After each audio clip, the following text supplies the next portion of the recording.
couple of other little treats here.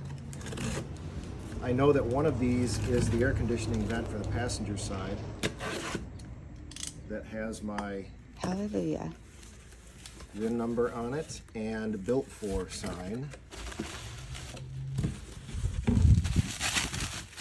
I think this might be it. I think it is.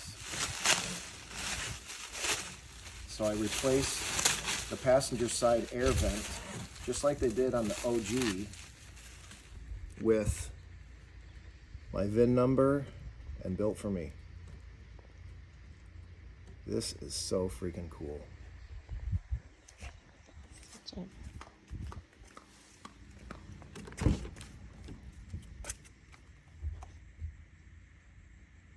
The OG.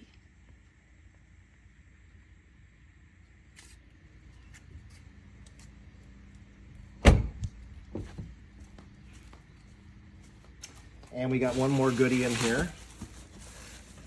Oh, I think this is the Jay Leno garage products. So Dodge did a little combined marketing effort with Jay Leno's new car detailing products.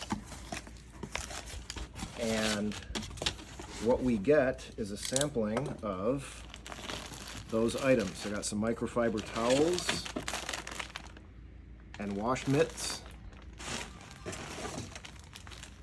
and the squirter bottles for several of the car care products that come in here, like ceramic coating. And what else we got? Tire shine and car wash shampoo, which everybody needs. A couple of those, I think. High gloss quick detailer and wheel cleaner. And to match my 170, cleaner and degreaser. How did they know? Jay Leno, you're a cool cat.